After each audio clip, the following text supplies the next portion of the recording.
जंगल वन्य जीवों के साथ साथ इंसानों की भी कई आवश्यकताओं की पूर्ति करता है, लेकिन जंगलों में लगने वाली आग से प्रकृति को बहुत नुकसान होता है।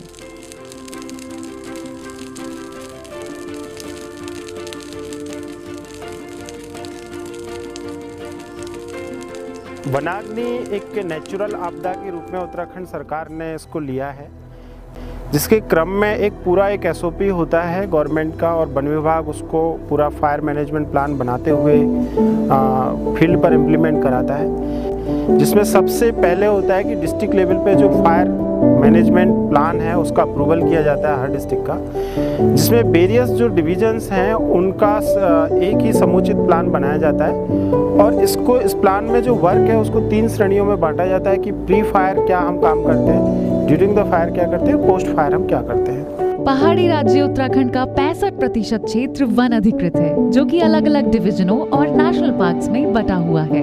तकरीबन 28,000 हेक्टेयर के आसपास सिविल फॉरेस्ट का इलाका है, जो कि हमारे मैनेजमेंट के अंतर्गत आता है, जिसपे कि हमें फॉरेस्ट फायर को कंट्रोल करना होता है। जंगलों में लगने वाली आग प्राकृतिक या मानव निर्मित हो सकती है।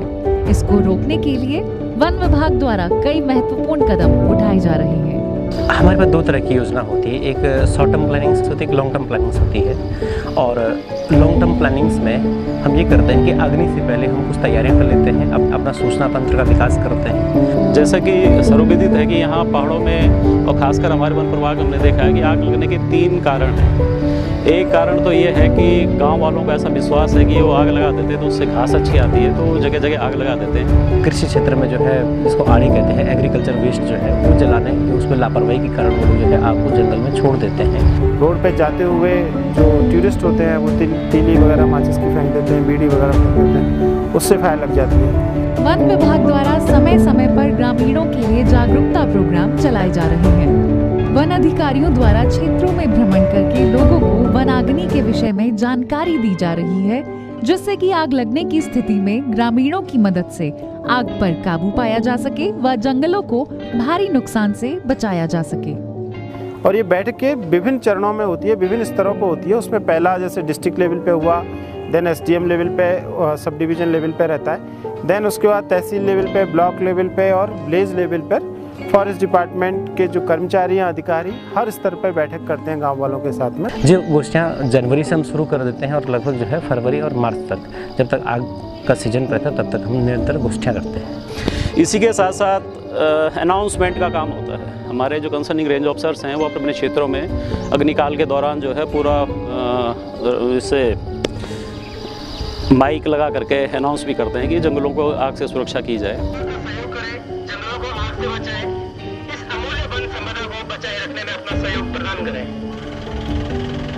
बहुत सारे पैम्पलेट्स, ब्रोशर्स ये भी पब्लिक को बताए जाते हैं, तो कुल मिला के पब्लिक को अवेयर किया जाता है कि वे जंगलों में आग ना लगाएं, और यदि कहीं पे अग्नि दुर्घटना होती है तो वो वन विभाग का सहयोग करें। इसके बाद में हमारे ऑलरेडी फायर मैनेजमेंट प्लान में जो फायर लाइन्स वगैरह हम बनाते हैं, ये वर्किंग प्लान के अनुसार बनती है, तो उसमें ऑलरेडी डिफाइंड है और गवर्नमेंट ऑफ इंडिया से अप्रूव है, तो उनको मेंटेन किया जाता है हर साल।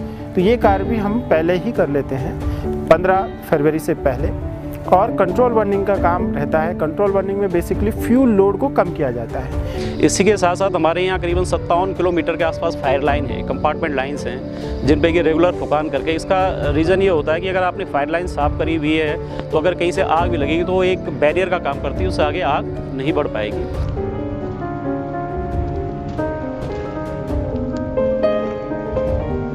इसके बाद में हम जो बहुत इनोवेटिव कुछ अप्रोच होती है, जैसे कि हम लोग बल्क एसएमएस के माध्यम से मैसेजेस जो स्थानीय लोग हैं उनको उपलब्ध कराते हैं और उनको जागरूक करते हैं। और मौसम से संबंधित जो सूचना है पिछले अगले 1 महीने की, 2 महीने की वो लेते हैं, उसके अनुसार संसाधनों को डिप्लॉय करते हैं। सबसे पहले मानवीय संसाधन के हमारे पास अपना फील्ड स्टाफ होता है, जिसमें रेंज अधिकारी से लेकर के अनुभाग अधिकारी, बीट अधिकारी और उनके नीचे जो श्रमिक हैं या क्रू मेंबर्स हैं, वो एक मानवीय संसाधन हो गया। दूसरा संसाधन उनके पास हम कुछ फिजिकल रिसोर्स देते हैं, जैसे पंजी हो गया। जबकि फायर सीजन जब फायर काल शुरू हो जाता है तो उसको फायर को फेस करने के लिए हमने आपको, जैसा मैंने बताया कि इतना बड़ा क्षेत्र है, तो उसको कैसे कंट्रोल करेंगे। तो इस पूरे डिवीज़न को हमने 55 क्रू स्टेशंस पे बांटा गया है।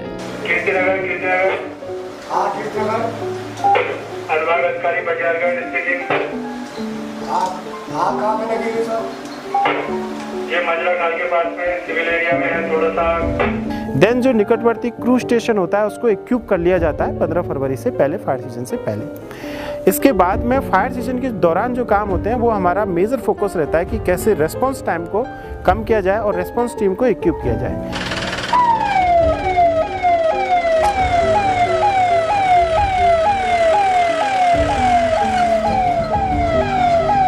क्रू स्टेशन बेसिकली जो है निकटतम बिंदु होता है, उसमें ये संभव नहीं होता कि 2 या 3 घंटे लग जाए। सपोज दैट कोई जंगल क्षेत्र है तो क्रू स्टेशन को ऐसी जगहों पे बनाया जाता है कि ताकि उसकी जो रीच है सबसे मिनिमम टाइम में हो। क्रू स्टेशंस का जो एरिया होता है उस दल को अपने ही एरिया में गांव वालों के, जनता के सहयोग से आग बुझाने का काम करना होता है। यदि उसे लगता है कि वो असमर्थ हो रहा है तो तब वो आगे मैसेज करता है। थोड़ी देर पहले बैठो आप लोग भी, चलो आग बुझाओ, आ जाओ आग बुझाने आ जाओ। जैसे हमारे पास वन पंचायतें हैं और जहाँ आग लगती है वो संवेदनशील जो है बनागढ़ दृष्टिकोण से संवेदनशील वन पंचायतें हैं। उन वन पंचायतों के ज़रिए हम उनको संसाधन देते हैं, पंजी देते हैं।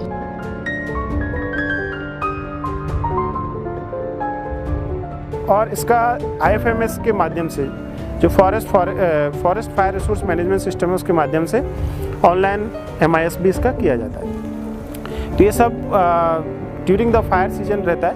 देन पोस्ट फायर सीजन जो फायर जहाँ लगी है, जिस एरिया में बंट हो गया, जल गया वो एरिया, उसका असेसमेंट किया जाता है कि कितना नुकसान हुआ है और नुकसान की क्षतिपूर्ति के लिए वेरियस प्रकार के कार्य किए जाते हैं, जैसे कि SMC वर्क है, सॉइल मॉइस्चर कंजर्वेशन के कार्य हैं।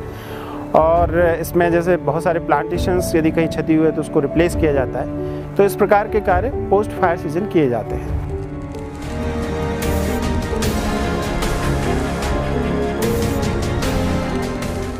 वन अग्नि उत्तराखंड के जंगलों के लिए अभिशाप है। वन विभाग उत्तराखंड के प्रयासों को अन्य क्षेत्रवासियों का सहयोग मिल जाए तो भविष्य में जंगलों में आग की स्थिति को पूर्ण रूप से रोका जा सकता है। वन विभाग उत्तराखंड इस ओर निरंतर अग्रसर है।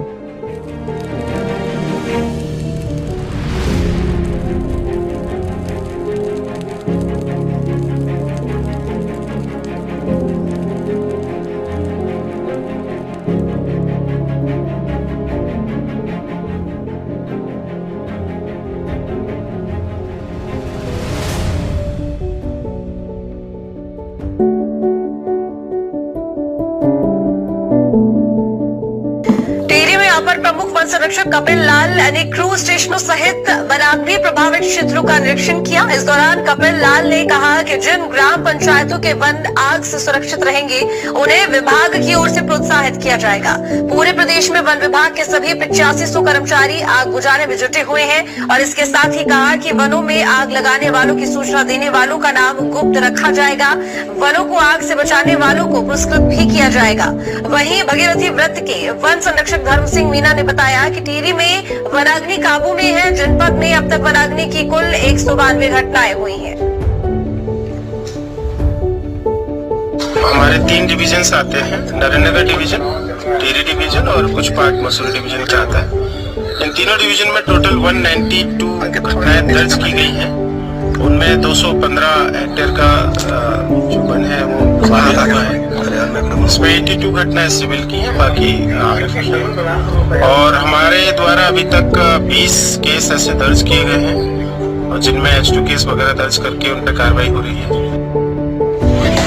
हमारी पूरी टीम सजग है और सुचारू रूप से काम कर रही है। तो हमारे क्रू स्टेशन के मैंने इंस्पेक्शंस किए हैं तो वहाँ पर सारे जो पंजिकाएं हैं वो अपडेटेड हैं, मूवमेंट रजिस्टर्स और जो समय सारणी निर्धारित है वायरलेस मैसेजेस की रिपोर्टिंग की, वो सब सुचारू रूप से की जा रही है। सारे सिस्टम्स चल रहे हैं, मैंने कुछ टेस्ट किए हैं और स्टाफ बिल्कुल सजग है और अपबीट है, उत्साहित है।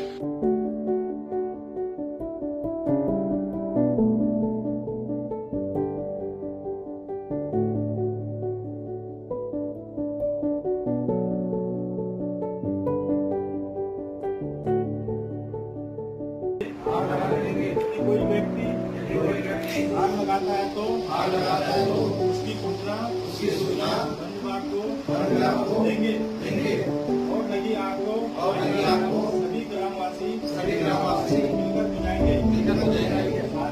साथ ही जंगलों और पर्यावरण को बचाने में अपना सहयोग करेंगे।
आजकल तापमान में अत्यधिक वृद्धि होने के कारण वनों में आग लगने का खतरा बना हुआ है।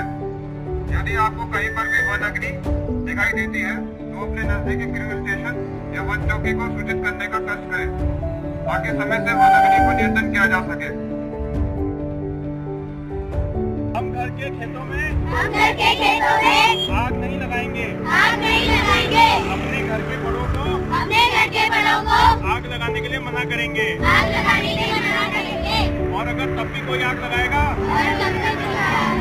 तो भगवान जी उसको दंड देंगे।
शपथ लेते हैं कि हम अपनी यात्रा के दौरान उत्तरकाशी जनपद के वन्यजीव एवं पर्यावरण को संरक्षित रखेंगे एवं इन्हें बिना हानि पहुँचाए भविष्य में आने वाली पीढ़ियों के लिए सुरक्षित एवं संरक्षित रखेंगे।